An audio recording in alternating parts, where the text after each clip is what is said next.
the air, ladies and gentlemen. Just to get Hi. things rolling. So, like I said, everybody's getting to know my dirty little secrets before everybody else can, because I still can't say anything yet for another week and a bit officially. Hmm. Unofficially, though, it is known that my last episode where I'm on camera has aired, so I can say that yes, my time there is coming to an end. But no, I looked at it, like I said when I mentioned off the air, I look at it as a blessing in disguise. I've done some things now that, like, again, increasing an audience by 400% is a really good That's thing to have on there. impressive. Yeah, Yeah. so that's a good resume thing. I think it Hmm. is. So I mean, I don't know if I'm going to be. I don't know how long it's going to be, but I'm definitely certain I'm going to get another chance to do something like this again somewhere else. And I enjoyed the challenge of Hmm. it. Yeah. Sounds like with what you said on and off air, whatever's waiting for you after this is gonna be better. You know Yeah, what you want, you know what you're looking for, and it's just moving from one opportunity to the next, and that's exciting. yeah. Whenever that shows up, I hope it's sooner than later, mind you. But I do think I get the feeling that will be the case. I could be wrong, but I don't think so. What are you It's gonna kind do of in one of the those weird. meantime? What? What are you gonna do in the meantime? Well, so I'm doing my first like comic book work actually. This, Ooh. yeah. I got another thing I got to finish today for another client. I'm in editing like I'm editing a comic book for another client. Awesome. I am working. I have in theory two shows I'm working on, though they're both on various forms of hiatus at Mm-hmm. this moment in time, just the circumstances for them, not me. Mm-hmm. So I got things in the pipeline that will be coming up one way or the other. And in the meantime, I mean, I might just enjoy the month a little bit. I mean, might as well. I mean, I've been looking for work. Yeah. So speaking of which, so when we had our little chat last time, Mm-hmm. you were deciding between this job and your passion, and some right at the time, well, Mm-hmm. two different passions at the very least. So did you end up taking that job? The farm gig, I did not. I could have, but it was just like way too much time and effort focused on somebody else's dream, and there are plenty other farms out there, and I just needed to pay my own passions the respect and attention that they demand. You know, if you want to be successful with it. Yes. I put myself on autopilot, and now I work at Starbucks part time to pay those ad bills, baby. So then I'm working at Starbucks. I actually have contemplating doing that myself. Dude, okay, here's a shameless plug. Are you ready? Go for it. Starbucks. Part time. You get health care, vision, dental, stocks, 401k. They give you like fidelity counseling for your stocks portfolio. Man, I could keep going. You get like discounts and free beans and like all this other really cool shit. Yeah, I've been again. I don't need again. I'm past the point where I'm going to be sticking around anywhere. I'm being very honest with myself, unless it's a very creatively stimulating job, um, forever and ever and ever. And because Mm-hmm. of the nature of creative jobs, they don't usually last forever anyway. Right? So Contract work. that's right. Yeah. That's my future. That's my future. And I mean, heck, I signed a contract today to do a comic book. Who knew? Mazel tov. Yeah, Can you talk about the comic book at all? yeah, a little bit. Okay. I'm playing with a shared universe. It's an 8-page story.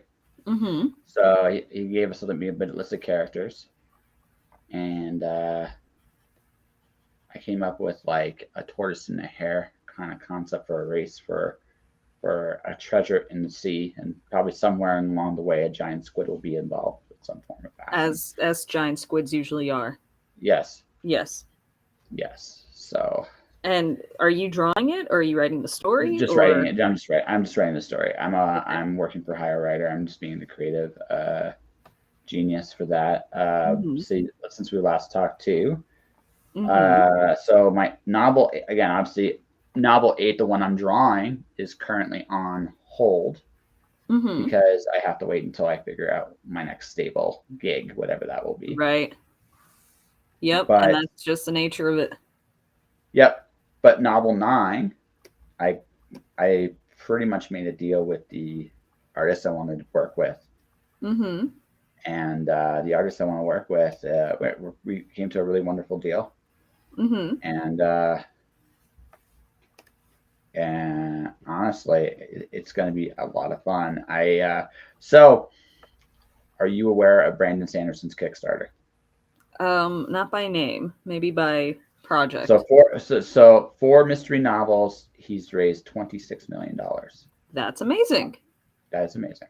Yeah. When are you going to And consult people on how to do that? oh, I actually I know part of why he was successful. Okay, yes, he's Brandon Sanderson. That's part of the reason why it was successful. Mm-hmm. It got that high. But there's another Mm-hmm. big part of it too. So it's something I realized as a creative.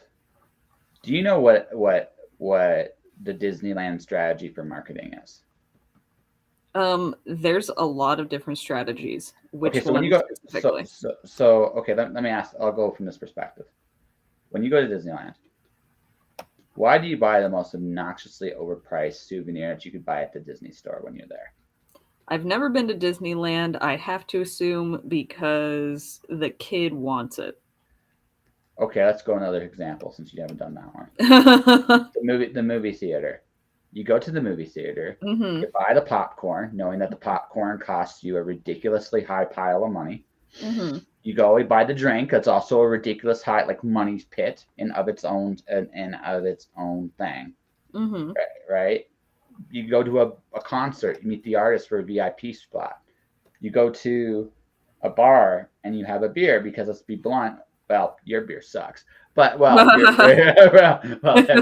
there's that too. Your beer sucks. But the idea of going to a bar and buying a beer and paying we pay like $7, $8 for one. Overpriced piece of shit. Why? Okay. Why do people do it? For those, I would have to say the atmosphere, the occasion, the event, their novelty. You're buying an experience. Correct. The last one is you're buying an experience is the biggest key of that whole experience, whole concept. Because here's the thing, right? Mm-hmm. If you go to Disney World and you're buying a souvenir, you know damn well you're paying way too much for it. You know it. You know it. True. Right? And you know damn well that it's like no sane person would I love the blue hair. Oh, thank you. Yeah, I love the blue hair. You know damn well that no sane person would do this, right? And but you do it anyway because again, it's the experience and the memories it's going to evoke going forward. Mm-hmm. Right? You know this. You gotta pay to play. Yeah, that's right. So, but well, here's the thing, and that's something I realized. This is what Brandon Sanderson did. So his Kickstarter is 4 novels. You do not know what they're about at all, and what you're paying for. So you don't know. They're 4 novels. Now it's Brandon Sanderson, so he has a certain reputation, but they're 4. You don't know what they're about. You just know he wrote them. And he's going to release 1 a quarter for the year 2023, and he will deliver them not like personally by door to door because that would be insane and he have no life. Pretty awesome. But he's going to deliver to your door these books every 3 months. That's rather sexy, actually. Yes. So it's an experience. It's a great experience, right?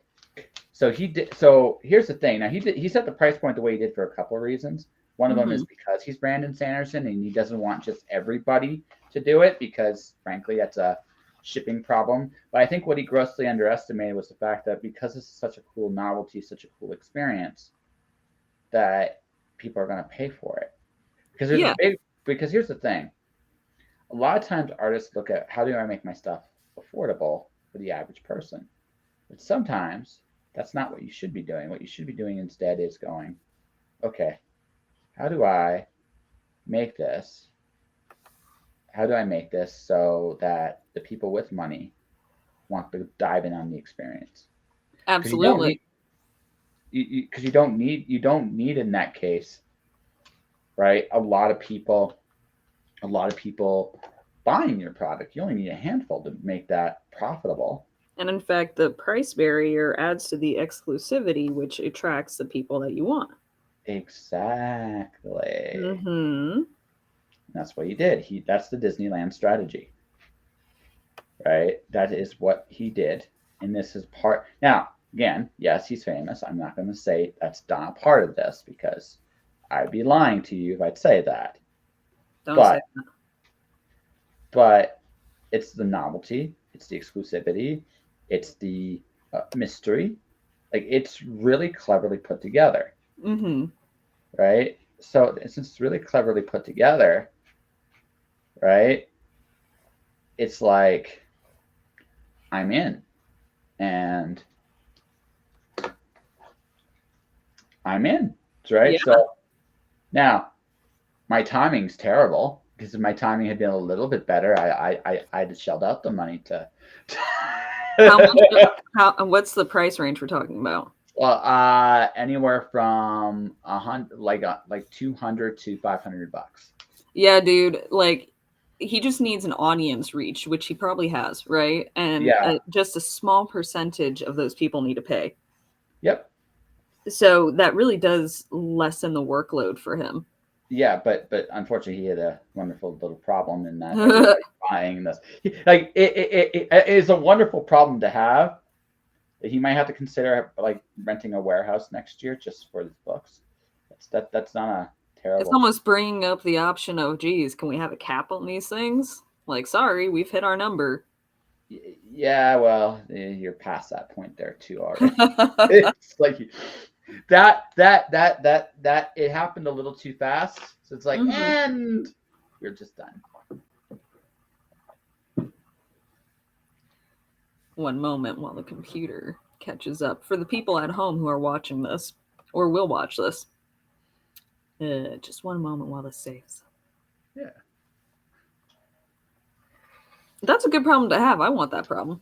Well, no, it's a fantastic problem to have, but I mean, it's one of those situations where again, a lot of my author friends saying is traditional publishing dead because Brandon Sanderson was one of the most prolific traditional publishers out there, Mm-hmm. right? But Mm-hmm. so he just made more in this campaign than he did for his next advances. And not everybody has that ability. Yeah, it's a different strategy. It does put the power in your hands, or the creative's hands. It's a lot of work, Yes. but it does bring up a lot of questions for the publishing industry. Well, here's the thing. Well, I'm planning on, so I'm gonna let you in some of my master plans for the next. Yeah, let's hear it. So I'm drawing lights out, right? Mm-hmm. So one of the things I'm contemplating is two different versions of the book, Mm-hmm. right? The premium hardcover, sexy leather, like it like you look at it and you'll drool from a distance kind of thing, right? Right? H.P. Lovecraftian, You're Golden right. Boss. Yeah. Yeah, right. Like something like that. For that, my next book after that is going to be a. Have you ever seen Darwin Cook's Parker novels? I have not. You should just Google that real quick. Darwin Cook Googling. Parker, and you will love me for that. Hold on. One moment. Mm-hmm. Darwin Cook. What was the last one? Parker. Parker. Take me away, Google. I'm yours. That's right. Okay, the graphics are lovely. Yes. It's like a So, marker wash. uh-huh. Oh gosh, I love the monochrome. Uh-huh. Y'all, Yes. check out this fucker. I mean, this guy. Yeah. So, Darwin Cook, ladies and gentlemen, is worth looking at. Period. Just. I'm not like. So So, emotive. yeah. So, here's the deal. So, I like the artist I was talking about off the air. Mm-hmm. Me and her came to an arrangement. She's gonna be doing like her like not this exact version, mind you, Mm-hmm. but that same Parker kind of concept, right? Monochrome, like, Monochrome with the tone, right? The yeah. monochrome tone. Obviously her way. I'm not gonna restrict her, Mm-hmm. but yeah. Something just told me like, if you did that, people would love you. Yeah. Okay. And And so I could still do a regular version of the book, Mm-hmm. and people could buy that. But I was just thinking, like, you know what? Why were I obviously I have to focus a little bit more on a on a on a pre not on a you know building my basic audience up than the premium audience. But why shouldn't I make some premium stuff while I'm doing it? Right? Yeah, there's no harm in like creating your products and planning the diversification of them as you go. Yeah. Because that's something that a lot of writers don't think about is your stuff will actually draw people in if you target different audiences. There's a whole slew of audiences out there. Yeah. And it's So like you could be selling the same thing, but the way you present it it's attracts whole, different audiences. that's right. So that's my whole thing, right? You like Hmm. that's my whole point because it doesn't matter what the economy is. There's always going to be people with money, and there's always going to be people looking for experiences, and there's always going to be looking for people, with something to burn. It's just Hmm. that's just the nature of the world, right? But Hmm. you gotta know you knowing this, right? Knowing this, um, so most authors never think in those terms. But if I'm going on Kickstarter, I have to think in these terms. And we've mentioned this before. It's like artists very rarely think like business people. And I'm talking about creatives now, not just artists. Yeah. But, as a creative, you can create your own products. And so it's Over. worth it to think like a business person. Well, if you want to break down what creativity is in terms of in the business world, it's customer service. When you Hmm. get right down to it, that's what it is. The service you're providing is you're creating an experience to help people feel something or escape into something. And so, how many ways can I sell this? And you Hmm. don't really, and the thing is, you don't need a big audience to sell to. You And you just don't need need to overthink it. no, Like we're problem solvers. The service that we're offering, we're solving a problem, and a lot of the times the problem is simple boredom, right? You need to be entertained. You don't need to overthink it. You're not like creating the new wheel or something. nope. Keep it simple. Yeah, exactly. Exactly. And that's kind of the thing. I'm not trying anything crazy here. I'm just like, wait, why am I not doing these things? Because I Hmm. should be doing these things, right? My model, my model is of all things Disneyland and like to a lesser extent Kiss, The right? band? Yeah, their autobiography they sold it for $175. What? Yep, and people bought it. Lots of people bought Well, it. I mean, how many diehard Kiss fans are there? I could see that But having its own audience for 175. well, okay, but let's think about this for a second. Let's actually put a little thought into this. Could you sell 100 prints? Okay, could you sell 100 prints of the same thing? If I had the same audience size, I yes, don't. No, absolutely. no, no, that's not my. I don't. I actually don't think you need the for 100 people. You do not need that big of an audience size, right? That's why I'm using 100 as a really simple model here. Could I sell 100 prints? Sure. Yeah. Sure, could you sell 100 prints? Okay. Now, could you come up with a way to make an exclusive print that 10 people would buy? Uh, Honestly, if I had the fans, yes, I could. I think you could probably do it even if you didn't have the fans. If it's cool enough, I think you could do it. I think you All could build right. a fan because, again, it's the experience you offer, right? If the Mm-hmm. experience is really cool enough, I think you have the ability to. I think you'd have the ability to, um, you know, I think you'd have the ability to do it. For example, let's say like you came up with a really cool like book plate concept for one of your prints, something really cool, something Mm-hmm. metal or chromy or something fun. nothing like you make a lot of copies of, something like maybe like you'd only make 10 or 20 copies of, Mm-hmm. right? You don't necessarily, again, not something you're expecting a ton of sales. Now, if it becomes insanely popular, you have a wonderful problem on your hands. It's like, Mm-hmm. oh, I need to mass produce this because this is making this is paying my fucking bills. Holy shit, Mm-hmm. how did that happen, right? That's a wonderful problem to stumble into, right? But what I'm saying to you is, it's not impossible. I think if you have an audience of 100 people, if you have an audience of 100 people, I think it's realistic that out of that 100, you probably get 5 to 10 of them to buy something special. Yeah. Now, We're playing the right? I think, personal pitch game, right? yeah. Mm-hmm. So right, and I don't think 100 people is out of anyone's reach. Mm-hmm. So if 100 people ain't out of anyone's reach, then maybe, just maybe, you have the ability, more than you realize,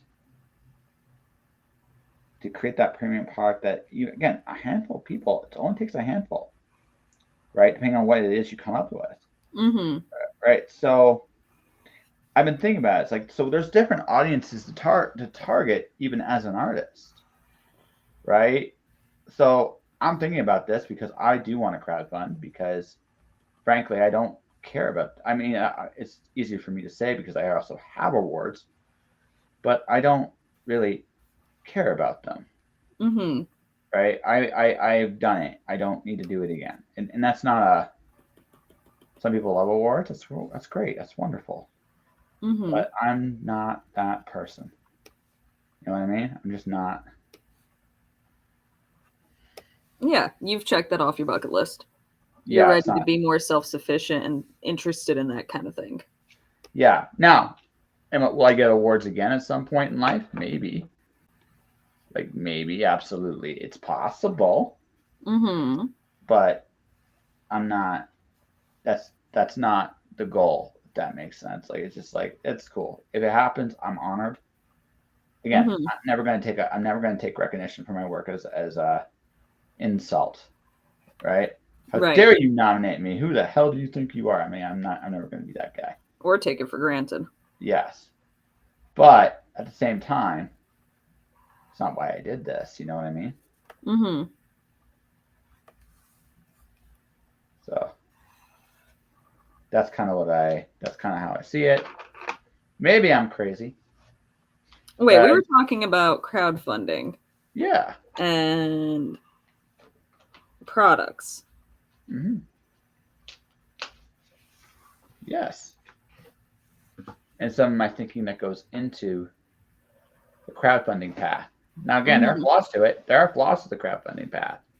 I can't actually say that, hey, you know what? It's all going to magically work out. Fuck no. It's a brand new environment. I'm going to figure everything out kind of from the ground up. Mm-hmm. But I look at it like this, like it's an environment where you honestly don't need a lot of sales. Yeah. You just need a good core audience to succeed.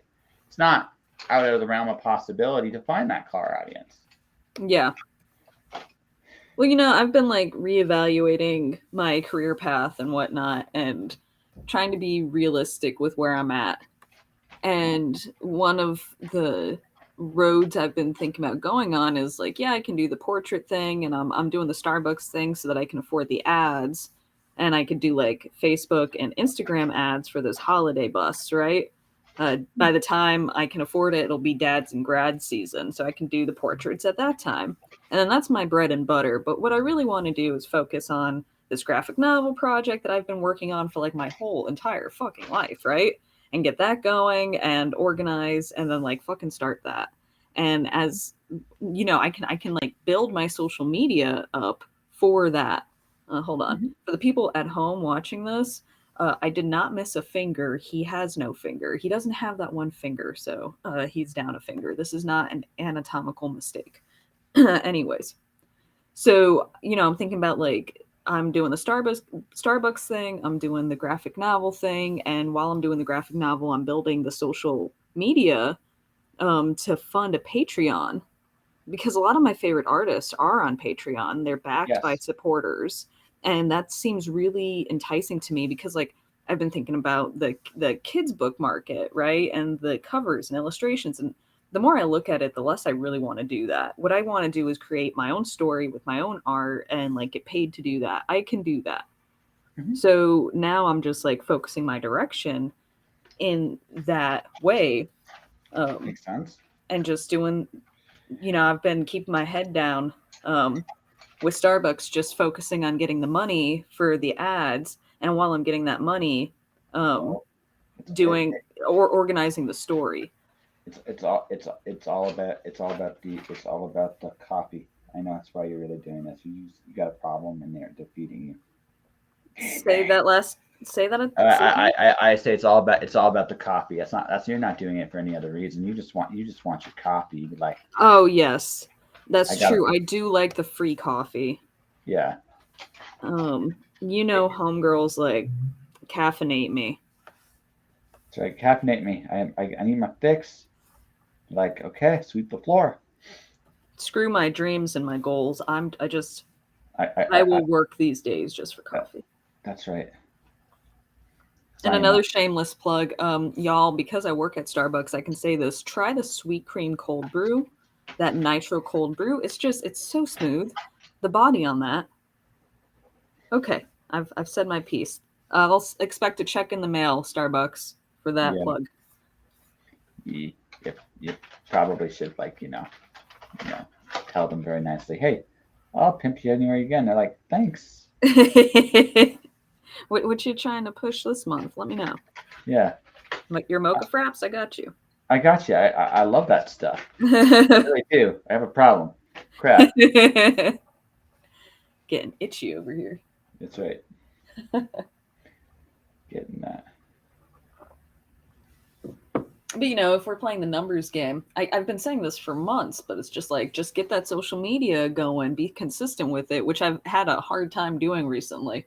Um, but get people expecting what you want them to pay for, right? If you want them to pay for portraits, do the portraits. If you want them to pay for access to your art, do the exclusive art, Um, now that I So have this Starbucks thing, I expect that it'll be more consistent, but also like it's the so numbers game. so here's the thing. I started up my newsletter again. It Mm-hmm. is the laziest newsletter I've ever made. It's lazy. Okay, go on. So I built two templates. The Mm-hmm. short template and the long template. Mm-hmm. The short template is what I used for you know, for most of my emails. It's Mm-hmm. less than 500 words. Mm-hmm. I usually do something motivational because that's my brand, very much so. Mm-hmm. I encourage people to follow dreams. Mm-hmm. I do that. But what it boiled down to for me was like I want just to connect with people day in and day out and try to be relatively positive because that is Mm-hmm. who I am. You're a positive guy. Yeah, I'm a pretty positive guy. So Mm-hmm. for the most part, right? For the most part, I have my moments, but yes, for the most part. Um, so that's what I'm trying to do. I'm not trying to be like so I'm gonna be myself, but I'm gonna do it like several times in a week. Mm-hmm. Now, knowing that I'm doing it several times, now every once in a while, I'll do a long article. I did like my first long article was the Brandon Sanderson Disneyland experience Mm-hmm. because that was worth a Some attention. conversation. Mm-hmm. Yeah, that was worth it. And I'm going to be talking about when the show ends and my contract is up, like the odd headspace this show has put me in for the last month. Yeah. Because some of that what happened is downright it's a good lesson to have, But but it was it is also dirty. well dirty and weird. It like honestly, it's the weird that gets me on this. I Mm-hmm. haven't gotten to all the other weird stuff that's happened yet this week. I can only talk about it here because it's it's not around the air, and I'm still a good soldier. But yes, there are things that about what I've seen in the last week that I'm like, you know what? I'm covering my butt. Yeah, right. Peace out, y'all. Y'all have fun with us. Yes, that's pretty much it. That's what I've. Man, that's like a good time to exit stage right. When you start getting like your hairs on end, leave. Yep. Oh yeah. It sounds sketchy the way that you're describing it. Like, I don't know. I picture this mafia thing. Well, Mafia has more honor sometimes. So that's Hot damn. oh, I'll tell you when we're done this conversation on the air. I'll tell you. Mm-hmm. I'll give you my favorite thing that happened this week off the air. I have not told anyone. All right. Yeah, I'm looking Yeah, forward to that. Sorry, you people at home. Gotta yeah, pay for this exclusivity on Ko-Fi. yeah, pretty much. Buy me a copy, and I'll tell you the story. But yeah, again, not trying to bury the company exactly. It's just there are some things I just would not. As a businessman, I frowned on some certain Mm-hmm. just frowned on certain practices, and you know, this one was this for, as far as that goes. This was actually pretty much a doozy from the ground up. It was Mm-hmm. kind of like, oh, this is not what I anticipated would happen in my last month with you, but that's I But guess. here we are. But here we are, and this is your this is your card game, I guess, because I don't understand why you would do it this way, but I am not the boss, I guess. Not So, my problem anymore. well, it's my problem until I get my last paycheck. Then it's not my problem, and that's not my problem anymore. That's the pleasant nihilism that will get us through anything. Well, you just realize sometimes that it's not in your control. Like it's just not, and you recognize the situation for what it is. Mm-hmm. Like when you're younger, you want to fight sometimes these battles, but when you get older, you realize what's the point? More Ship's than broken. what's the point? It's like, this isn't what I want to fight. That too. That's part of it too. But it's also that realization. Like when I worked for the shipping company I worked at, there were things about it that I saw were broken from the Yeah. very beginning. From the very beginning, not just working there over time. It's like, oh, this place is like this, Mm-hmm. and I was never wrong about that place, ever. Mm-hmm. To so much so that when the employer is still there, goes, I am so thankful you smartened me up. Oh, yeah? Yeah. Are you thankful enough to send a check? Well, he bought me dinner. He bought me dinner and he helped me out when I. So All when is you have good people, forgiven. yeah. When you have good people, you never charge if you caps unless you absolutely have to, right? If they're just being good people for the sake of being good people, I encourage that shit. I don't ever discourage it. If you're an asshole, that's when I charge you a lot. Because I am that asshole. Oh, you're a dick. Okay, well, $1,000 an hour, please. that's pretty much it. Because why? Because if I have to put up with your sorry ass because you are an idiot, I'm making sure you understand the depth of your failure. It's going to be one of those nights, ladies and gentlemen. Yes. The depth of your failure. You're actually quite popular on my audio. Am I? Yes. Y'all, you realize that I'm drawing, right? Like, y'all need to check out the visual. Yeah, but for whatever reason. Now, you were one of my more popular. I hit a point last year too. By the way, here, what do you think? Try another variation of the rain. On. One moment. It must be my dulcet tones. Yeah. Let me check. What we got? Completely out of proportion, but that doesn't matter. You're paying a lot more attention to the faces these days. Yeah. Yeah, dude. Is that like a water balloon that she's in? Yeah, we'll say it's a water balloon. Why not? Okay, we'll go with water. Got it. We'll go with the water disc in the rain. I'm okay with it. Water is hard. Water is hard. Yeah. Okay, remember that everything with art, it's just like letters. You're just making symbols to denote something. So it doesn't actually have to look like water, Hold on, Mhm. hold on. It just needs to look like what people can recognize as water. Oh, this is going to be weird because I have this whole screen covered, right? But a lot of the times, water can be as easy as like just doing these sweat marks, right? Yeah.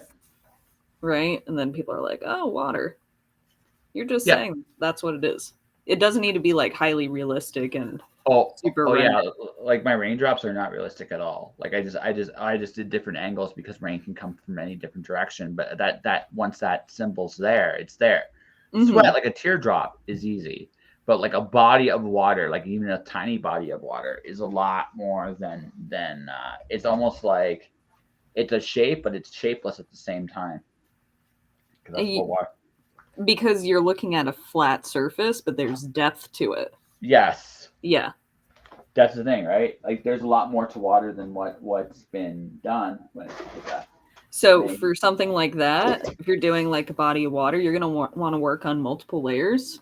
Yeah. So like you have this layer, right, and then you want the shine on that layer because this is the flat surface, but you're also marking depth, right? Mm-hmm. So where it's darkest is where it's deepest. Oh, do get that outline going, and then you want to show the surface of it with like different um where the light catches it. Yeah. So you have two layers here, the underpainting which shows the depth, right? And then the overpainting which shows how it's interacting with the world, the surface of it. Does that make sense? Interesting. No, it does. No, it totally does. It And totally then does. that makes it a little bit more 3D. And then it's, Yeah. it's interacting with the shoreline, so there's always this highlight around the shoreline. Anyways. My sister always tends to run away from drawing water. She goes, I just make it up. It's like, yeah, I can see why. I can see why. It's hard, but it's how you get better. You try different things. Yeah, and that's always the case. Yeah. So, and it's one of those things. And he's kissing a snake. This is for my buddy's birthday. I'm really late on it, but he is such a fucking weirdo. I just needed to do him justice.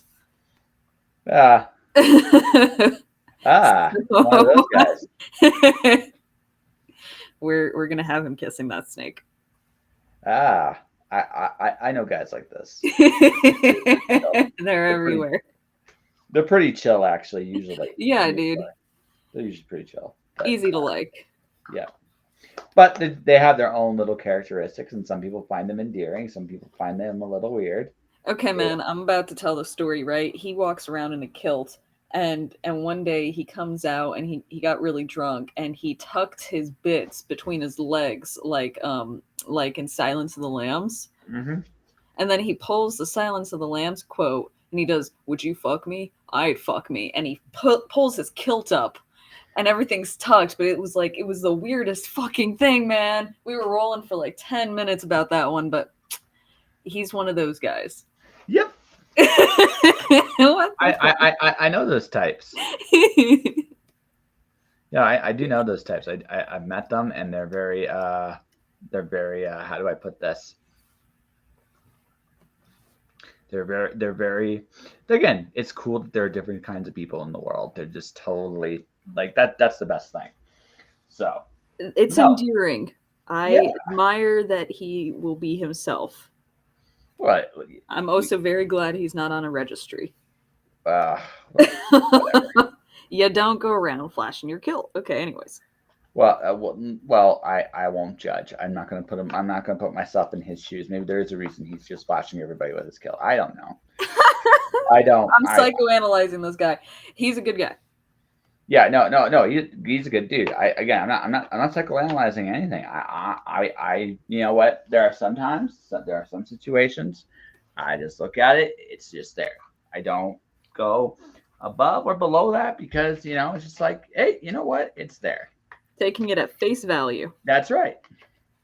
And at face value, this is the guy that we're working with. He likes the snakes. He's got his piercings and his dyed hair, and he's gonna love us for his birthday. Yes, he is. Yes. I can see that. He totally would.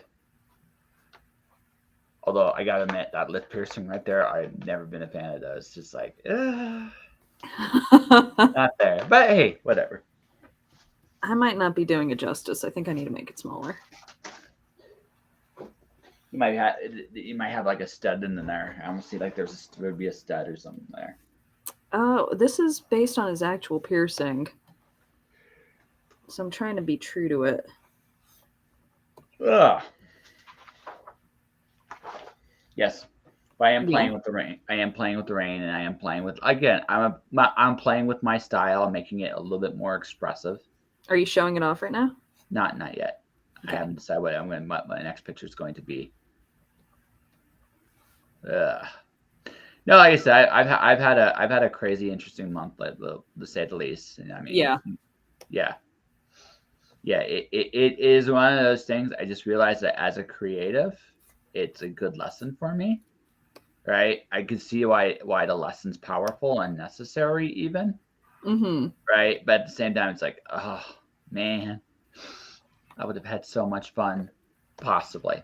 I don't know. I mean, given what you said about it, that fun, would it have lasted? Probably not. That's like again, everything has its reasons. But here's, I guess here's the last thing, right? I guess here's the last thing about that this kind of deal. This was a challenge for me, like to put a show like this together. Mm-hmm. It's not my show. My show is whatever it wants to be. You know what I mean? Mm-hmm. Right? This is me actually having a direction and kind of coming up with an idea for what the show looks like, and so now it's like, okay, I had this wonderful concept, and not only did I just make it work, and it's not just me. My co-host played a huge role in that success as well. Her own ideas are as much of a driving point as mine are, right? But that's not, again, what makes that interesting. It's like, okay, I succeeded. Now, where am I going to go from here? You know what I mean? Yeah. Right? Where can I go next? And that is an evergreen question for any creative service provider. Yes. Where can I take this next? And I'm never going to completely know the answer to that question. Now, again, and that's where I think the biggest lesson comes from is very oftentimes creatives will get a job they never get a chance to finish. You know what I mean? And that is something that, I mean, as a creative, you got to accept work for somebody else. The project may never see fruition. Right? You want your project to see fruition. I want people to understand, and I get that, but it doesn't always happen. And that's okay, right? Theoretically, taking a step away from the practical of I need to pay my rent and blah blah blah, and I want to do something that I love doing, all that good stuff. Theoretically, every job that you take or contract that you take could be a step in the direction that you want to take it. So like with my next project, I want to practice this, and this, and I want to get better at this, and this, right? And so if you can check something that you wanted to do off of your goal list with each project, it doesn't really matter if you see it to fruition, or at least the project itself, you've achieved your goals and you can take that on to the next one. Absolutely. And it's like a matter of learning something on somebody else's dime. Yeah, there is that aspect to it too. I'm not gonna lie, but it's just one of those moments where you come to that fruition that, hey, I had this great thing, it's working. And that part of me is like, well, where could I take that next? You know what I mean? And the fact is, I don't know the answer to that question, and I never will. And that is maybe something, again, as a creative, that's part of the growth process of it too, right? It's part of the growth. You recognize the fact that the work you're doing may not ever see the light of day, and you have to accept that. You know what I mean? Well, what was Yeah. that one thing? No, never mind. Continue what you're saying. Yeah. So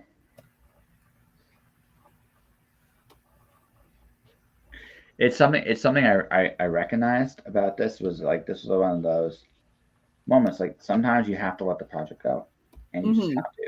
You just have to, and that's all there is to it. There is no argument. Like there is no argument. This is where it's at. This is where it's going. Mm-hmm. You gotta deal. You just have to deal with it. Okay. All right. I'll deal. Well, I it's not will like deal. you were expecting to be there forever. Oh no, no, but I was expecting to be there longer than I was. So I had other like master plans for where I was going to take the show and kind of where I thought the show needed to go and where it needed to be. Mm-hmm. Right. So I'll never know the answer to that question for me, which is, and honestly, I guess the whole thing is it's an exercise in a headspace, if you know what I mean. Mm-hmm. You just have to accept that there are some things about this that are again beyond your control, and that there's a lot of projects that a lot of creatives have had working for other companies that they end this way. They just do. Mm-hmm. So you got to kind of like expect. You got to accept those things, right? You just have to accept that is the way the world works. And as a creative, when you work for somebody, you may never see the absolute best. You may never see your project come to the end, and that's part of the thing about being a paid gig is, hey, guess what? That thing you're working on, you're putting your heart into and working on to make the best it possibly can be, may not actually matter. Well, I think it's really important to have these emotional boundaries when it comes to projects that we're Oh doing for yeah, other people. Like it doesn't have to matter intrinsically to me for me to like do what I'm paid to do.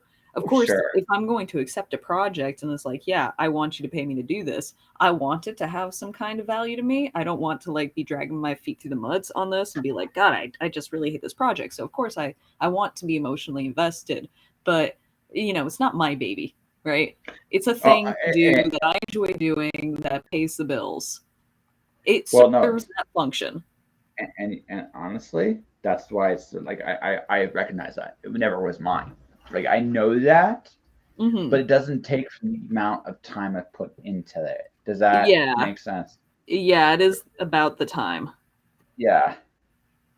Like I always knew that it was never mine to stay and dwell. And again, I'm not gonna. And it's like, you know what? That's fine. Like it doesn't have to be mine. But you have to recognize, okay, that in that situation, then, okay.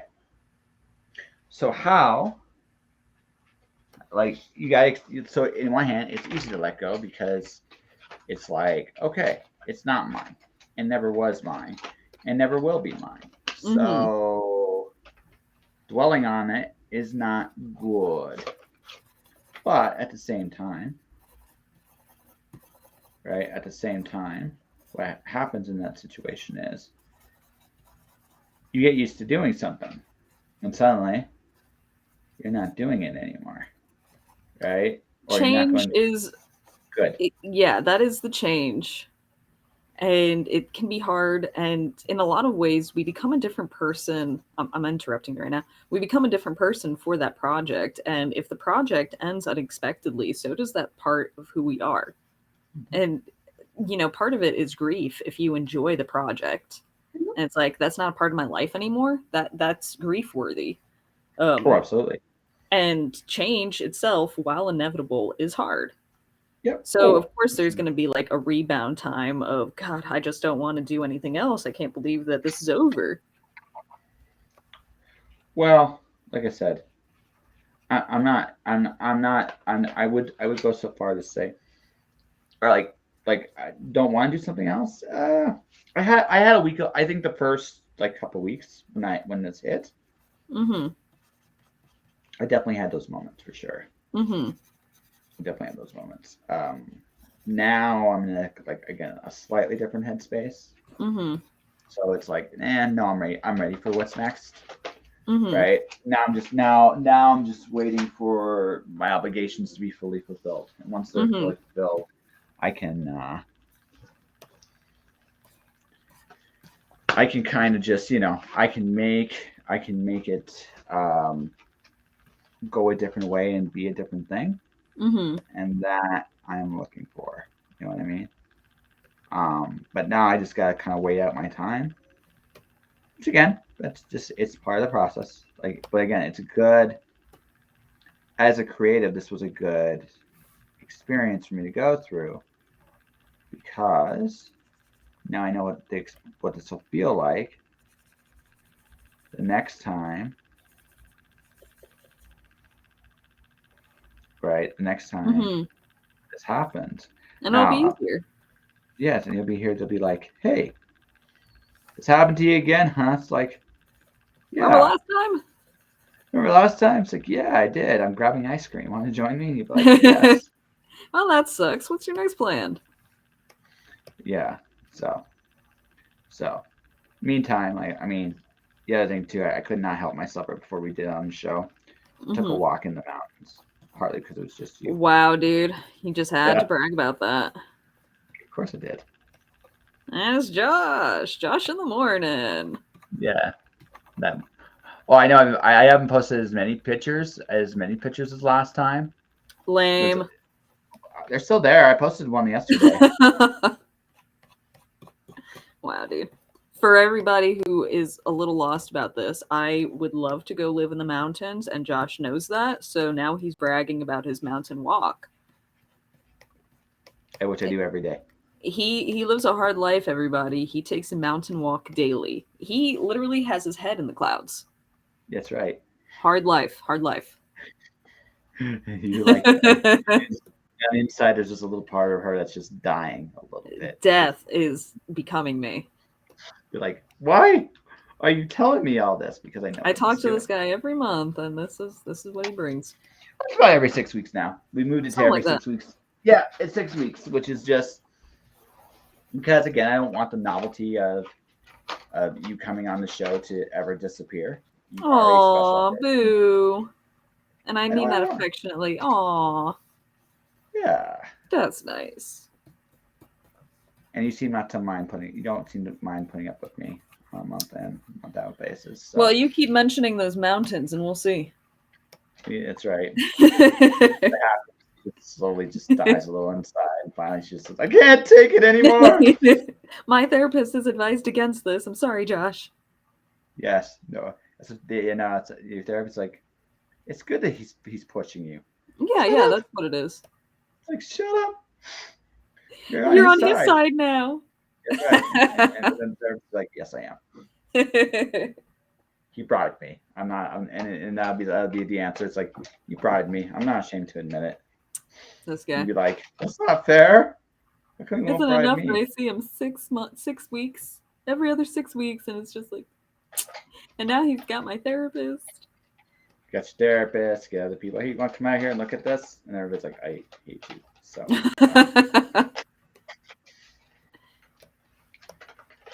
I mean, it does get cold out here, but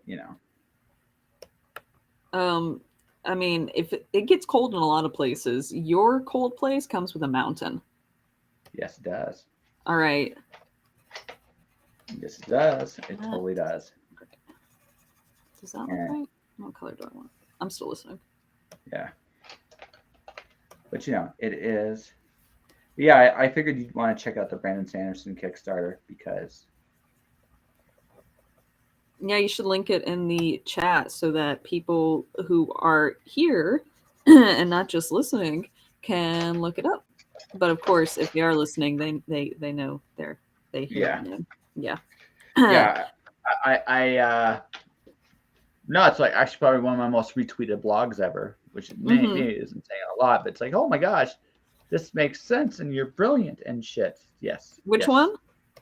Well, I go in depth about what the Disneyland method, and I talk Yeah. about. I'll put it up here because I'm gonna put that. I'll put that one up here because Mm-hmm. Seemed to with all resonate due with respect to people. Mr. Brandon Sanderson, he certainly does not need my help to promote his Kickstarter at this Yeah, point. right? Yeah, it doesn't need my help. But yeah, so the article I have, folks, is I'm putting it up in just a second here. Is right here. It's called Brandon Sanderson and Disneyland. MICKEYMOUSE.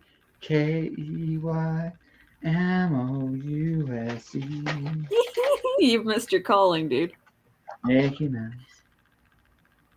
Missed the calling. I don't think so. I just think I can have my. You could be moonlighting as a YouTube celebrity. Oh, I probably will inevitably become a YouTube celebrity. It sounds very cocky, but it's just like, I'm good at what I do. I'm cool here. Thanks, Shani O. Yeah.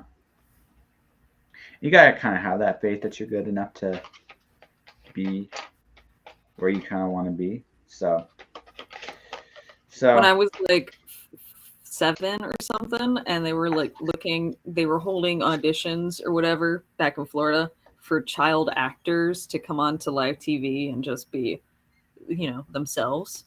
It like the Bill Cosby show. Is that in bad taste? I think it might be. well, now it kind of is, but it's like there would look for a very long time up until like I think a few years ago. He was considered by a lot of people the dad of television. That doesn't disappear overnight just because he did horrible things to people, right? That was well, I'm just rumored. trying to give context here, right? Yeah, fair enough. So they were doing that, the scouts for child talent, if that's not illegal. And dude, I was accepted. I was accepted to come onto the show and just like try out and be this really adorable kid. Of course we moved, but what could have been? What could have been? You could be talking to a celebrity right now. I am talking to a celebrity right now. Like I don't know, bigger than Bieber. What's bigger than Bieber? Possibly. You want to see the next one? Let's see the next one. Am I sharing my screen? I am. I got put arms on her, but besides that. The nose, the lips. Mm-hmm. Is that a vest? Yes. Okay, just checking. So I put a little light blue in because I don't have a white crayon. I noticed that you're getting involved in color here. Yeah. Like last few times, that must be recent. Because you've been a black and white artist. For a while, yeah. But because when you start, right? When you start, you start small. You experiment with what you know. You get right. I figured the first step for me was to get comfortable doing shapes. Mm-hmm. Now, I'm not sure pencil crayons are going to be my final form, so to speak. Right? I don't know. I really don't know.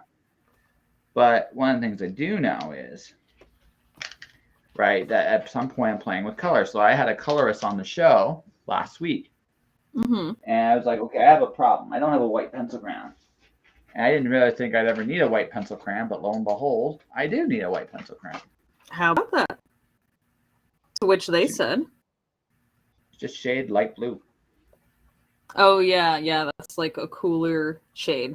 And nothing is ever really truly white, except if you're staring at the sun or something. So it kind of creates an effect, as long as it's really light, right? So I'll show you an example. First off, here, I added arms. This is kind of like hands behind her back kind of thing. One second. What do you think? Overall? Do you want criticism or just an opinion? You can give me criticism if you'd like to. If you lower the line on, I think it would be her right arm, it creates a tangent with her vest, so it looks like it's a continued line off of her vest. But if you move the elbow down or up from the vest, then it separates it as a shape. Okay. Yeah. Okay, yeah, sure. Does that make Besides that, sense? the rest of it's, but besides the rest of that's pretty good. It's consistent, yeah. Yeah, With the style, yeah. yeah. Apparently, I'm developing a style. Who knew?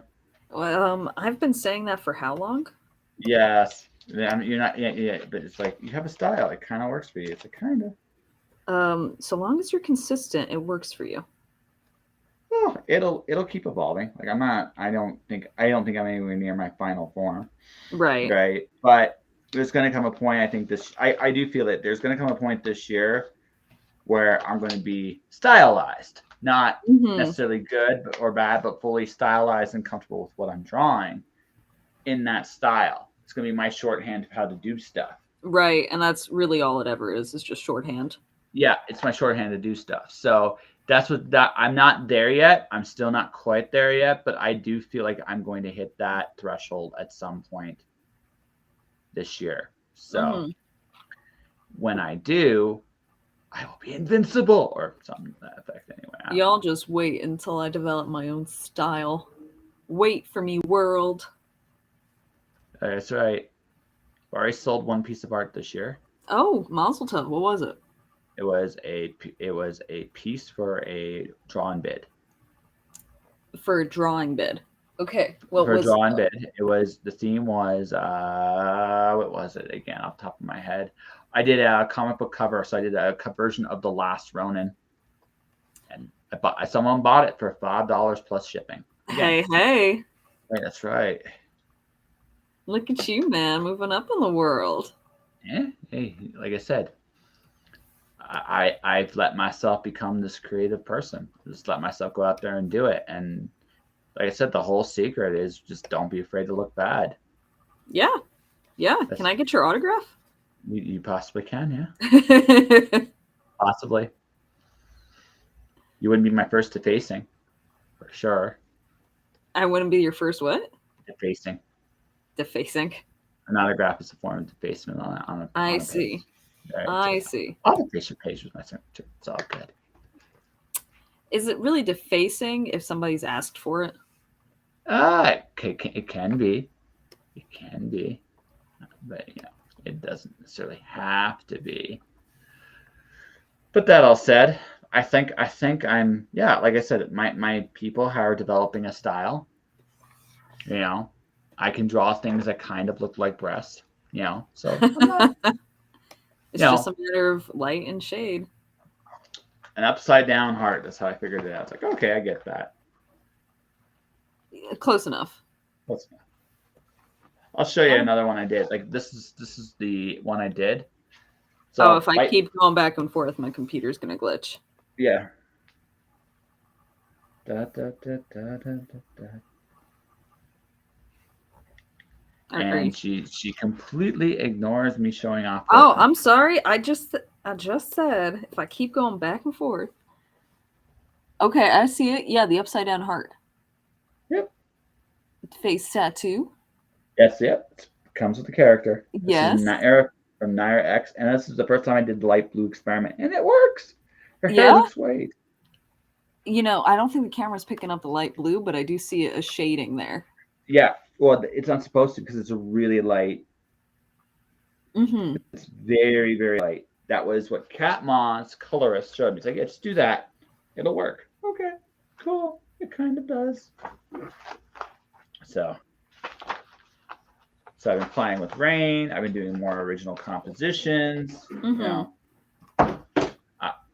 Who knew that I would actually be drawing all the freaking time? So, well, a year ago when I met you, you were drawing. Yes. And you haven't stopped. No. The other real secret to life is you've got to be relentless. Like you have to be. It's not even like a question.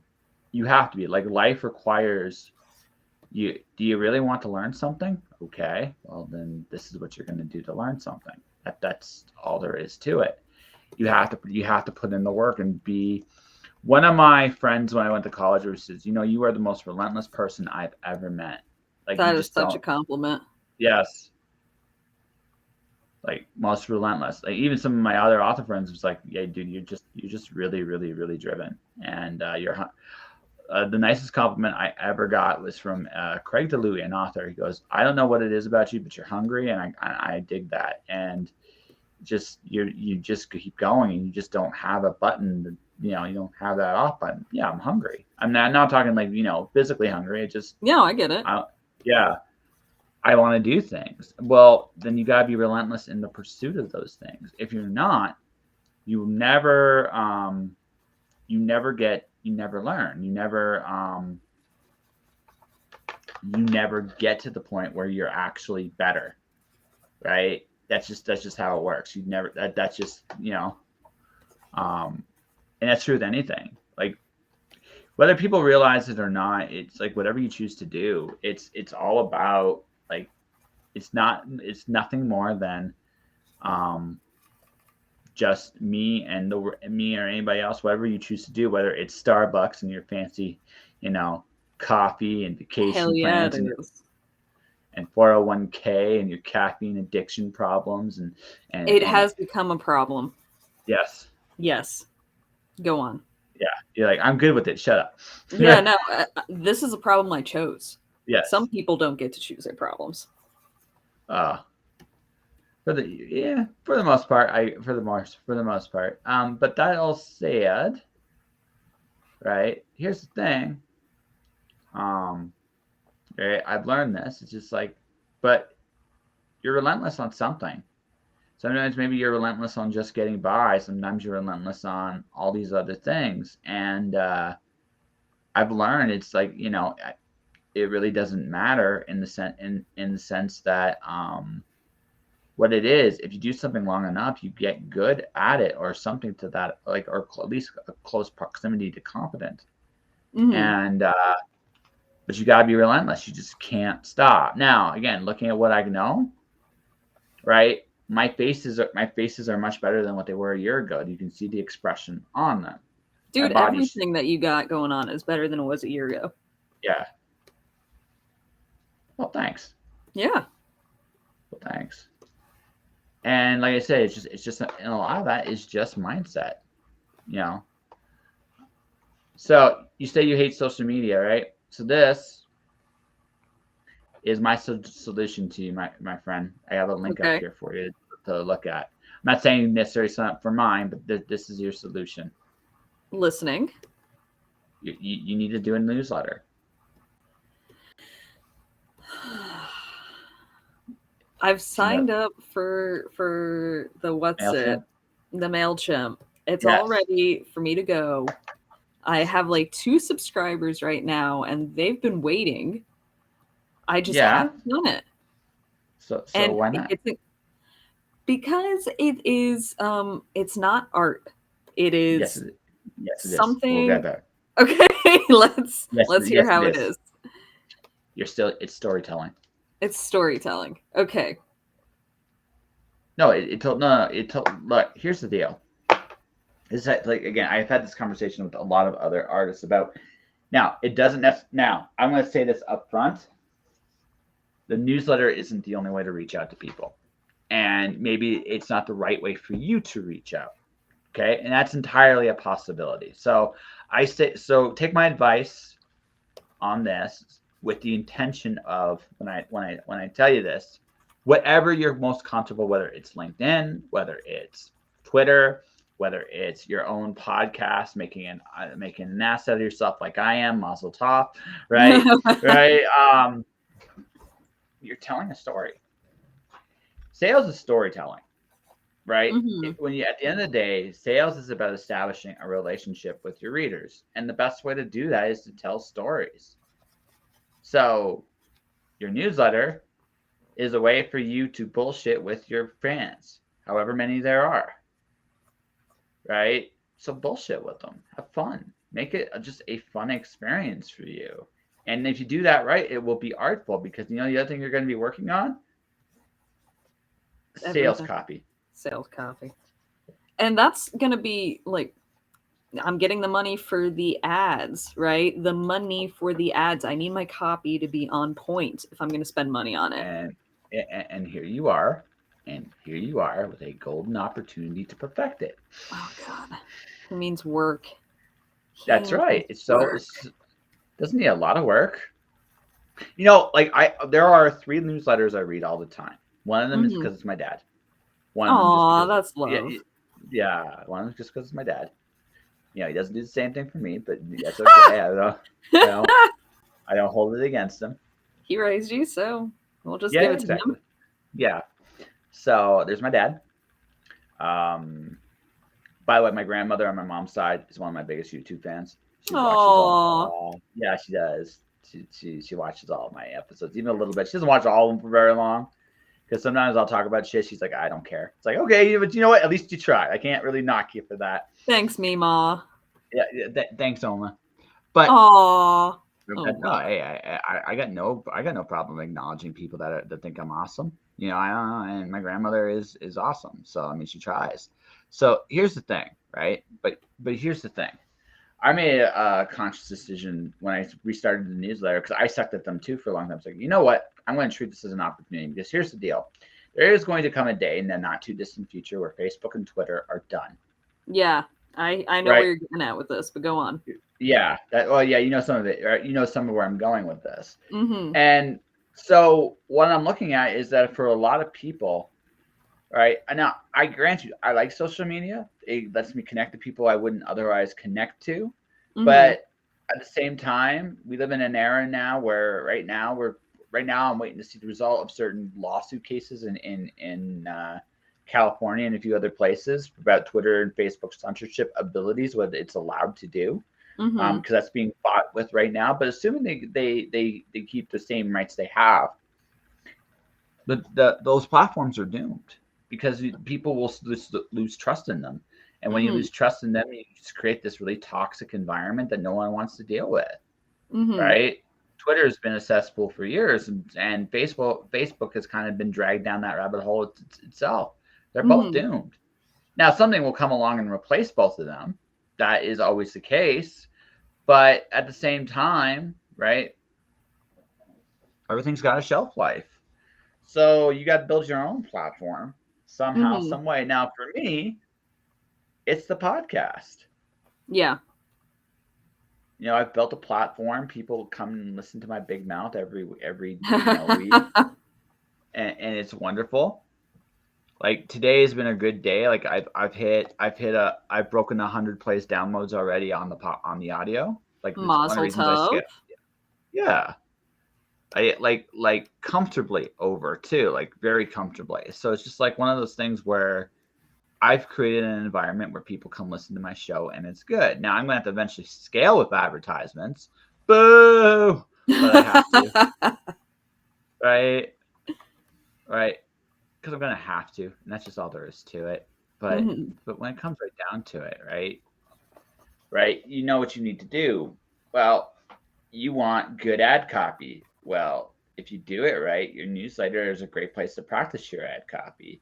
You need to build your audience. Well, if you do it right, your newsletter is going to build your audience. And one of the things I've learned in the last little bit, like I released a newsletter today. Mm-hmm. So since I did the newsletter, I took my old subscriber list. Mm-hmm. I have a net gain of 4 people this week. I've lost 3 and I gained like 8. Mazel. Yeah, but it's going to keep going that way as time goes on because what I'm doing is, I mean, my strategy is in such a way that I'm releasing a newsletter almost every other day. Mm-hmm. Right? Some of them are inherently lazy letters. Like I said, 500 words or less. That's it. Nothing works for you. terrible. Yeah, nothing terrible. I just say something motivational, or I draw a picture of mountains and stuff to make people like you jealous. Right? You're like, I'm gonna punch you. Just gonna punch This fucking guy. Right. Go on. Right. But so you got like you're a bright woman. You have great ideas. You have interesting things you like going on in your head. Share those interesting things. Talk to people.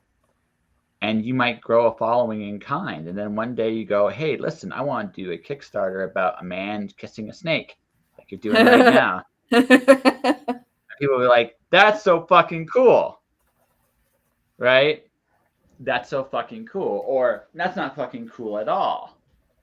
I don't want to support that. Yeah, Men shouldn't kiss snakes. that's right. But here's the thing. This is kind of the way I see it, and this is the way I tell people this. You gotta, again, you want to filter, like you want to take stands on stuff. You want to say what you're gonna say, and because you want to filter the people that won't invest in you out for the people that will.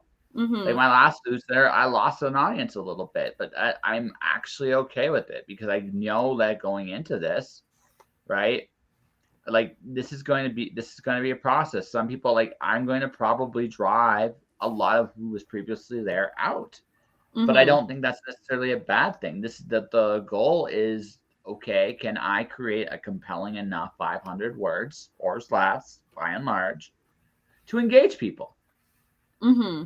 If I can, and some people go, I don't want an email every day. That's fine. Then this newsletter isn't for you. I don't want. I'm going to be hitting with you regularly because I'm going to try to create an environment that people will interact with me with. Well, if I only show up once in a blue moon, you're not going to talk to me. You're going to be like, oh shit, I subscribe to this. What the fuck, right? Right. Yeah. Or you're Brandon Sanderson, and I'm like, I'm famous, bitch. But even he doesn't do, like he goes at least once a week where he talks to people. So I mean, we all gotta make those choices. Like, again, maybe your newsletter doesn't. Maybe it's not going to be a newsletter. Maybe it's going to be a podcast. Hi, it's Shani, the art bard. I have a coffee problem, and I'm sharing it with the rest of the world. I'm an addict, and I don't go to no goddamn meetings. Damn you all. I love my coffee. I mean, just like make out with a coffee for like 5 minutes there, and just People it's would pay just for that. what?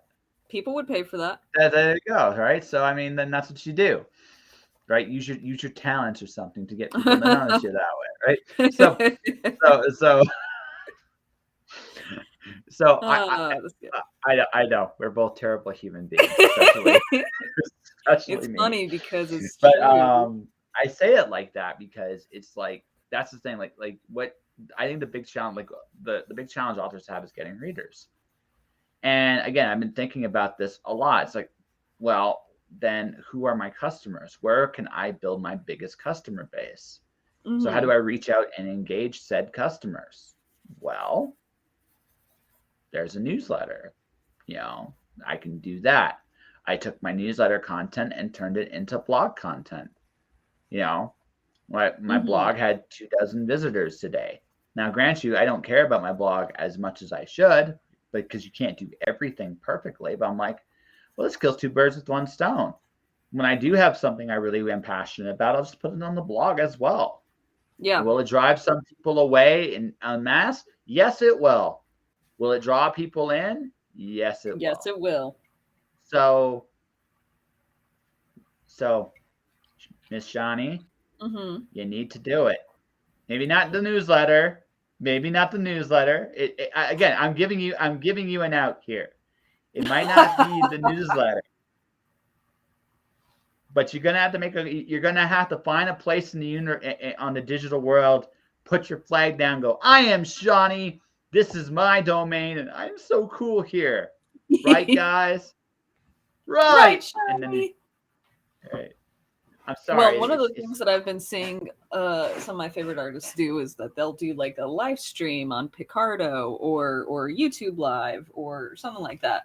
So, Twitch. you know, that sounds like an exclusive. It's not like a regular newsletter or anything, which shouldn't be exclusive, unless they sign up for it because that defeats the purpose. But I think pairing those two together, or pairing all of social media together, just like the outward facing social medias plus the live streaming plus the email campaigns, that could be really effective. um Honestly, I'm at that point where I want to pay somebody to fucking do this for me. It's a Yeah. job. No, no. Of course, it's a job, right? But that's something you need to. But that's something you need to understand. That yes, it is a job. Can you afford to pay it? So, right, I'm at this point where got to find the right copy to put into the portrait ad so that I can afford the person to write the copy for me. So again, I think I've given you the call girl example, right? Go ahead and do it again. So when you hire someone to advertise for you, I Mm-hmm. want you to imagine those really terrible 900 numbers back in the late 90s, early 2000s. One Mm-hmm. 900, oh baby, you are the best, Oh my God. right? Because that's the thing when you get an advertising. So what you're paying for, what the reason why advertising is so expensive. This is the real Mm-hmm. like nuts and bolts of it. Mm-hmm. Enthusiasm is hard. It Like when is. you get it's super hard. And if you're struggling with your own work, that's a problem.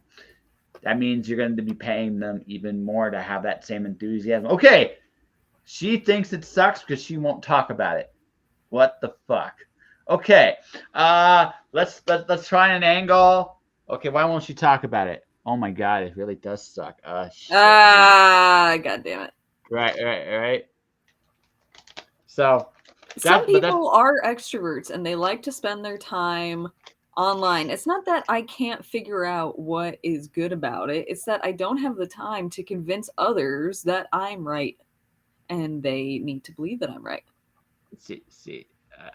I'm gonna throw this back at you.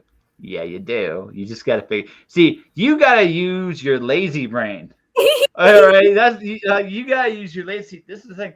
Why do you think my newsletter is like 500 words or less? I don't want to do a full fledged freaking newsletter.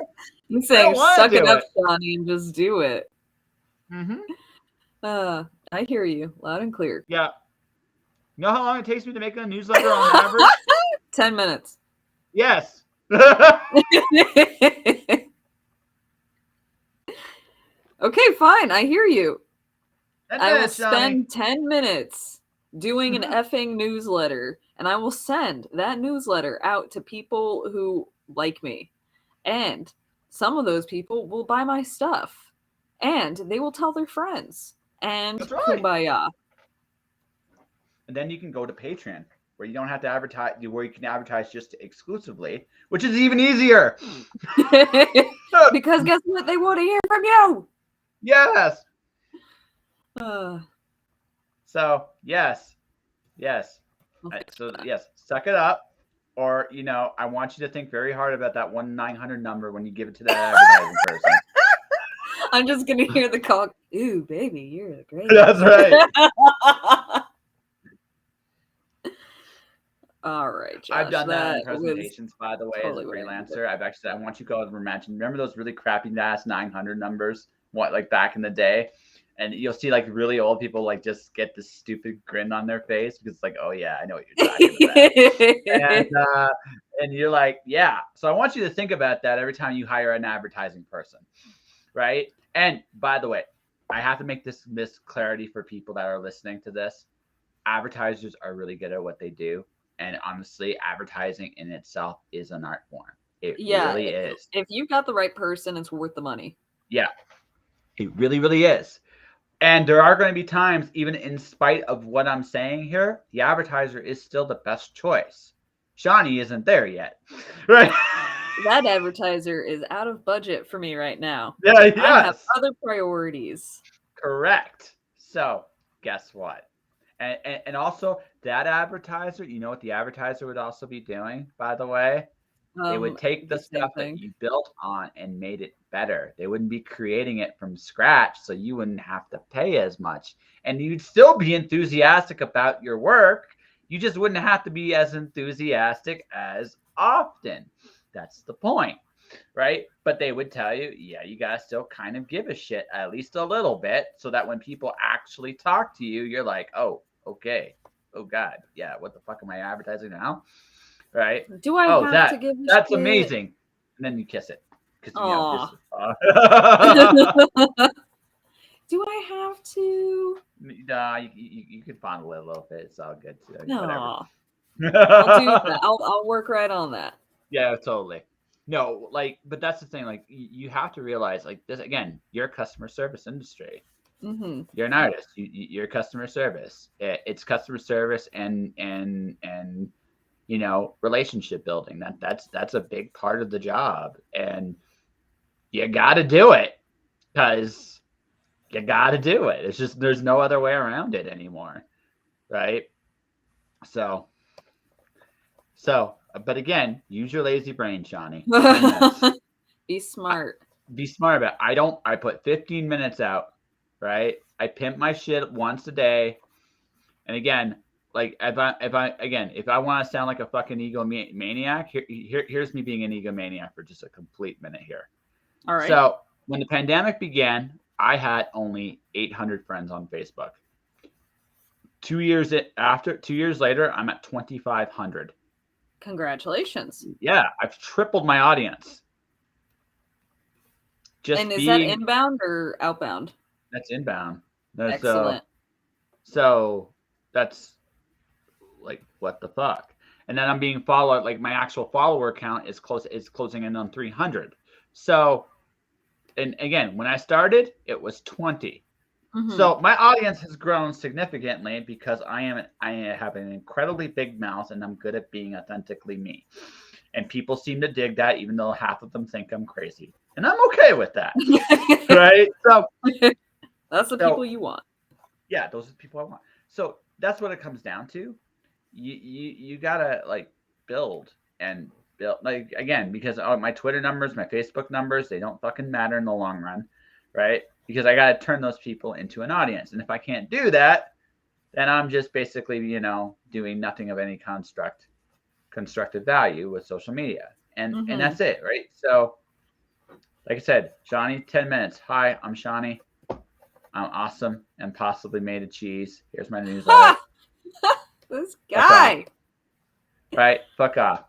I'm done. Too much work. And that's just it, right? So I'm making a bunch of small newsletters every week. I know it's going to drive some people away. It's going to add some people. I'm also going to get good at copywriting. I'm making headlines that seem to draw people or not to draw people with my motivational speeches. Just saying what works. And then this is going to learn. So if I can build my ad copy skills up here, so when it comes to writing my next book blurbs, oh my God, I'll come up with something incredibly sexy. Jeez, Because you know what works. Exactly. Right? He's given me homework. I have. I'm sorry. Actually, I'm not sorry. You knew better. You just were trying to run away from this. I know. This is like the next level. When Shani 3 years ago was thinking about this, God, Shani, I need work that I can do from a computer because now the economy is to shit and I can't go anywhere. I don't have a car. I need something I can do from the computer. Shani did not expect to be at this level. Shani just expected like the work to bring itself in. No, there's actual like steps on the ladder that you have to climb up and a lot of footwork that you have to put into it. It's a process. It is. It is. Anybody trying to be a freelancer in like any service, but specifically the creative, and are not used to the business part of it, it is a process. And a process and no one can escape from. No, there will be parts of your work that you love, but it's still work. Mm-hmm. And there will still be things that you don't love. And I say you writ large, but I mean me. No. And me too. Hey, listen. I love pro wrestling. I don't want to sound like a pro wrestler all the time. Let me tell you something, brother. I got this like great deal, brother. You can go buy it, brother. I'm earlier, right? Like I don't want to sound like that. But here's the thing. If I'm not enthusiastic about what I do, no one else is gonna be. Proof. Right? You got that right, brother. And even if I get to the point where I'm going to an advertising agency, please help me. I want to reach these people. They're still gonna ring count. Guess what they're gonna rely on? Me being enthusiastic. Brother. At least a little bit. They're gonna want some of that personality to work with going forward. Because if I shut that down, first off, they're gonna want to beat me. And they're not going to be entirely wrong, right? And second, I'm going to have to pay more money because now that's more enthusiasm they have to bring to the table. I just want to know that my enthusiasm is correct. Like, I don't want to spend all this time doing the wrong thing. I can be enthusiastic, but tell me where and how and like who to, okay? And I will do it. You want to do a little simplifying little exercise right Yeah, let's now? do a little exercise for the Okay, people at home, not for me. This is a service for y'all. so who do you want to reach? Um, I have two different audiences. For the people with the portraits, I want to reach people who enjoy my art and can afford it. And for the graphic novel comic thing, I want to. Ooh, I haven't really defined that audience, but they will support my art specifically because they like my style and voice. Okay, Okay. so here's a real. No, this is a thought. This is maybe a wonderful thought to consider and wonder. Well, for example, there's me. Do Mm-hmm. you know who I interview a lot of? Tell me. Comic book people. Yeah, go on. How do you think I got work? Because I know these people. Go on. And since I know these people, they know me. Go on. I develop a relationship with them. Fuck off. They give me work. God damn it. This isn't complicated, Shani. It is time and it is effort, and I could be doing other shit. No. That's actually, do you want to be really honest with yourself, really brutally honest with yourself? Let's hear the brutality of it. You're afraid of being rejected by these people. These people. Go on. You're afraid on some level that you may not be what they're looking for. The thing you want the most is you want to work with people that share your vision and want to tell a great and wonderful story. And that's admirable. And the thing is, they are out there. But here's the thing. So there are lots of comic shows. There's lots of people that could be introduced. Hell, you could have asked me months ago, if this has been your real goal, to go, can you introduce me to some of these people? And I would have been happy to do that. You know how easy that is. Right? Oh, fuck. Right? See how simple that is? But see, here's the thing. You have pride, so you don't ask for help. And that's something you got to work on. That's number one. It's number one. And I know this because, I mean, I'm wired similarly to you. I've just gotten older and wiser, and I'm not ashamed to ask for help, ever. You got to learn that. Number two. God damn it. Go on. Number two, you are scared a little bit. You're good enough, and you know deep down you are good enough, but you're not entirely sure because you put yourself in this situation where you haven't gone out of your way to meet and talk with these people. Right? If you had, you might be a lot more comfortable, and you might actually be here's even a more wonderful thought.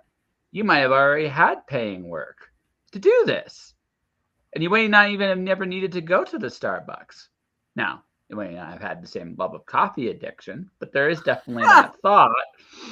But I mean, so I say all this as a friend because the honest truth is you got to come to terms with this. Okay, you need to define what you want to do with graphics. Do you want to do interiors? Do you want to do covers? Do you want to do colors? Do you want to do inks? There's a lot of ways to sneak into the industry.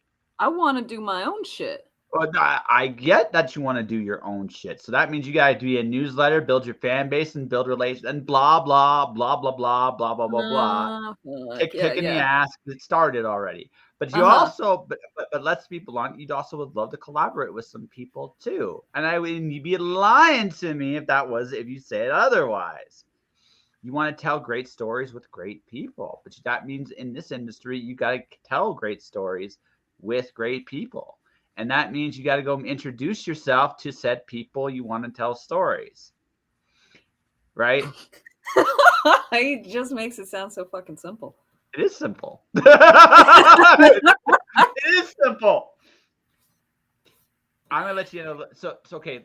I never have a problem getting interviews. Do you know why I've never had a problem getting interviews? And I have interviewed some really big, well-known people too. Because you ask. That's it. That's it. Asks, ladies and gentlemen. It's that simple. The worst they can tell you is no. And if you have a no, you at least know where you stand. And that in itself is actually a worthwhile thing. Right? But that's the thing. You have to be willing to be rejected for your work. And if I were to make a little guess right now, since you haven't put yourself in front of these people, the question comes, why isn't she doing it in front of these people? Because she could find these people, right? She had a really easy access to a door months ago if she had ever just thought to ask. I'll She be hasn't. honest, I never thought to ask, Yeah, dude.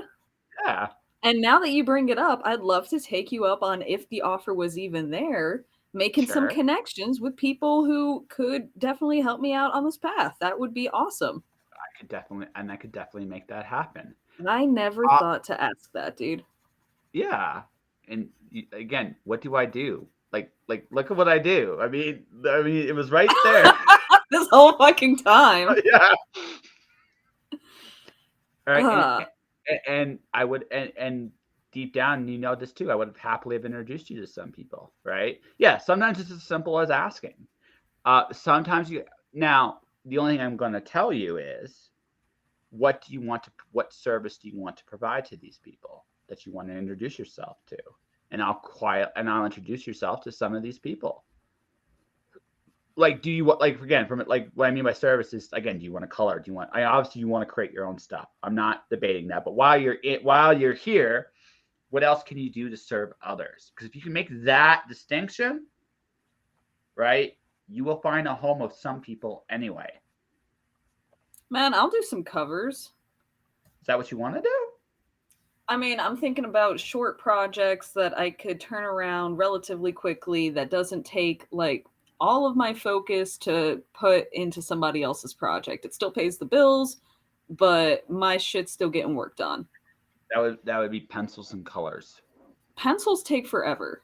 They do take forever, but doing projects with other people, at least if they're short projects or they're Kickstarter comics, you'd be doing a comic about it would be 2 months of your time, a year per issue, probably realistically, right? But you'd be willing to do that because it would give you more time to do your other stuff, right?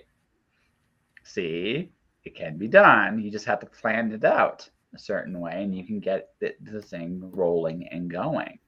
And as your work becomes well known, your price point can keep going up. And as your price point keeps going up, eventually it just becomes a living. And then when your price, and then you quietly build your Patreon up and suddenly establish yourself, and you come up with these one of a kind, awesome items and make yourself zillions and zillions of dollars, and you'll be like, Josh was a fucking genius. This guy, Josh.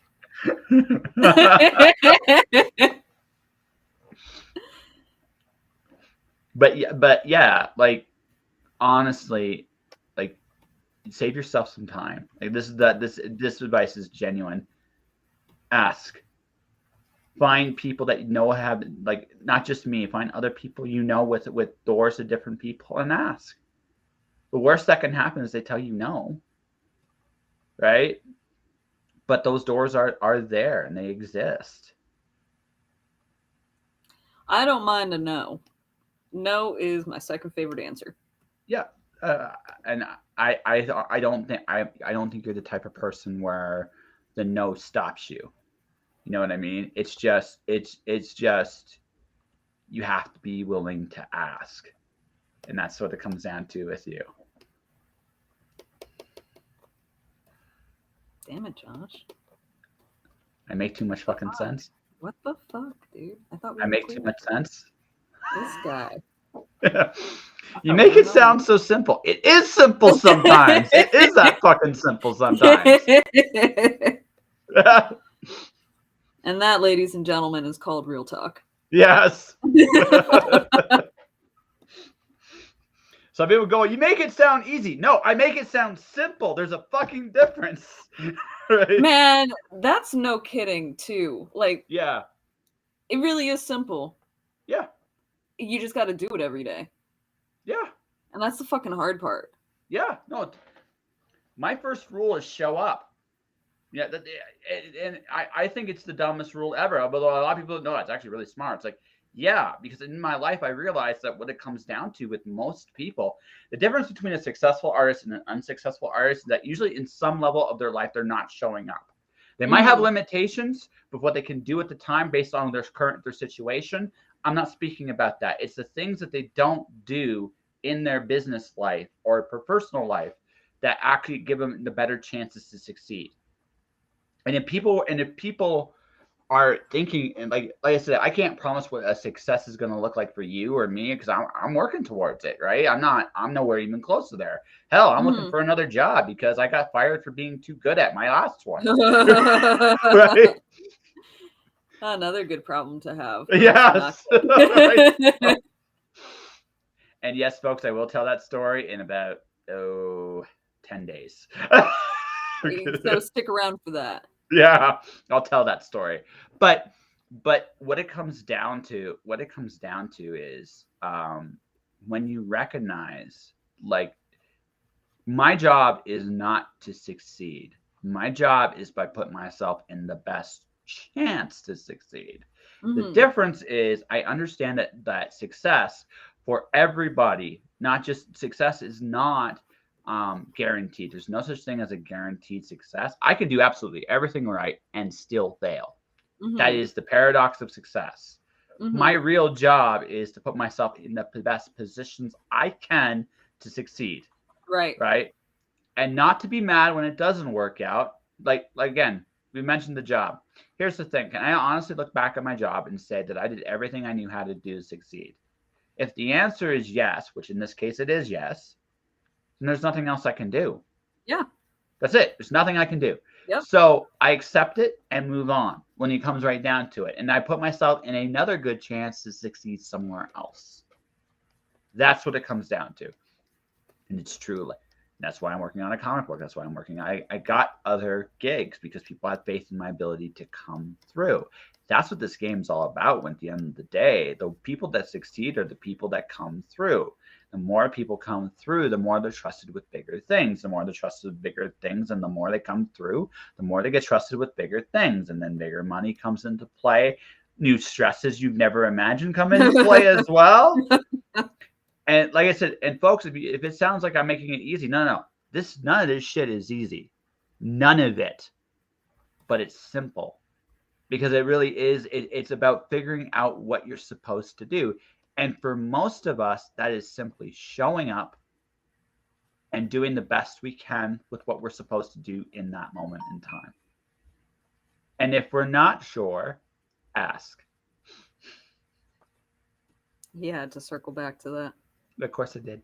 You had to circle back. Yes.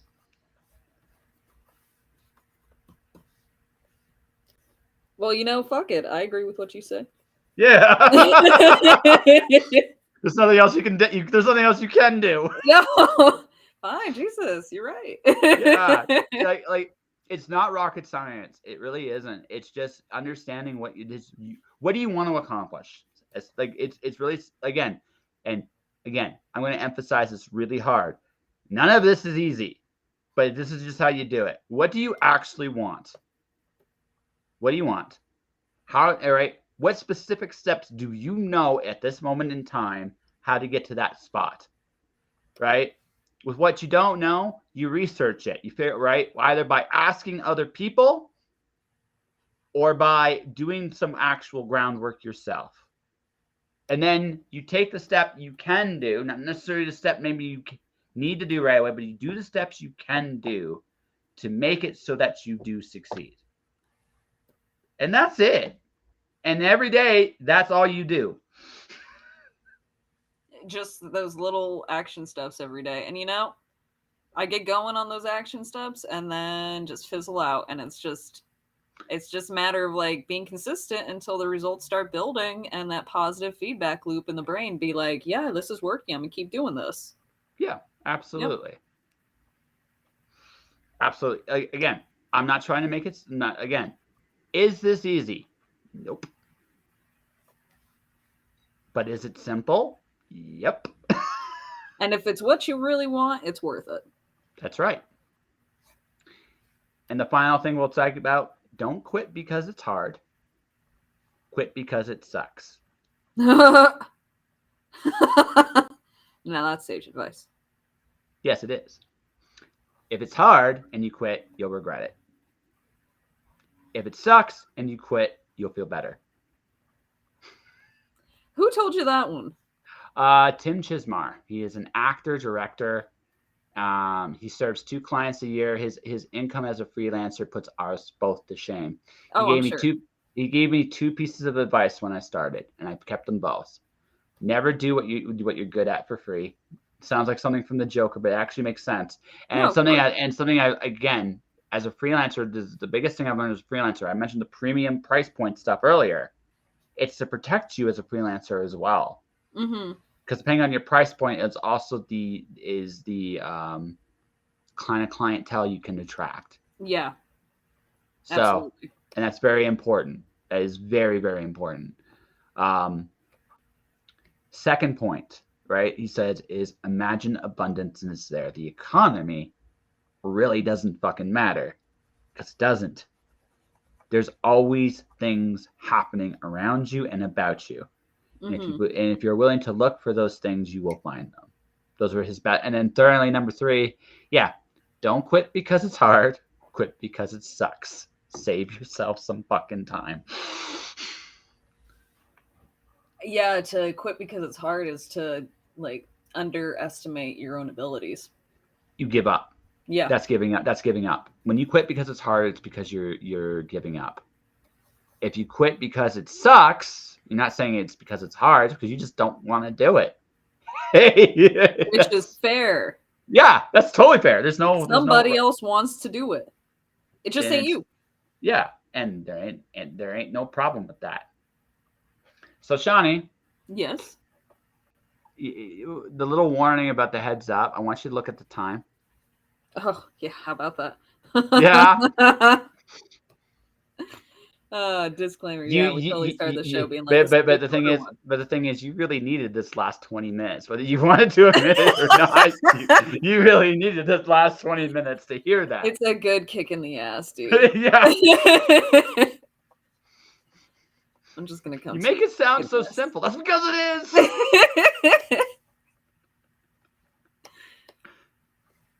I'm gonna fix that. Anyways, yeah. Yes, we're looking at the time.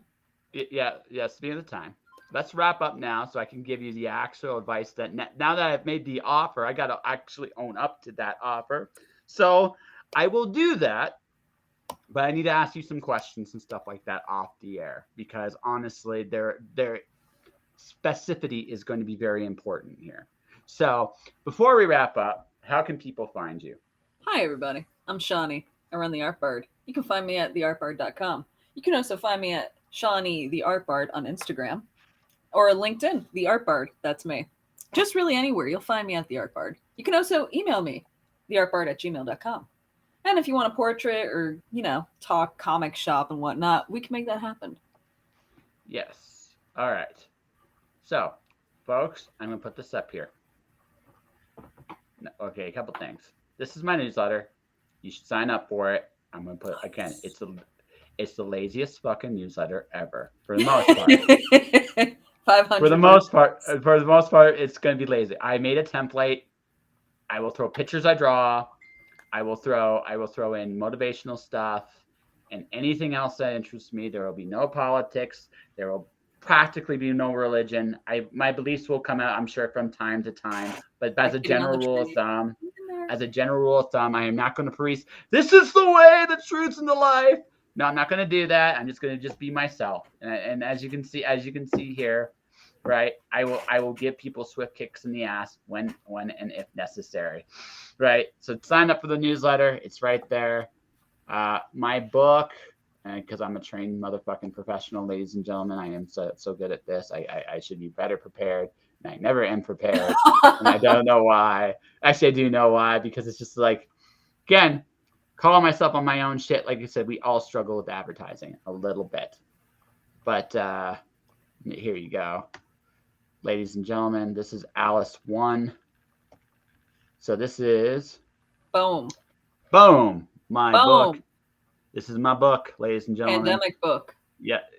It's the Alice Pandemic Saga, Alice in Greek mythology mashup. Alice opens Pandora's box, and a certain Cheshire friend is inside her head.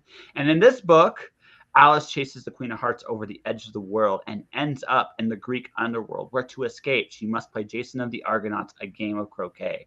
In the underworld, Alice and company encounter gods, monsters. And the thing is, she's smiling when she says that. And I'm going to promise you, she ever decides to buy it and read it, it will hit her right in the face.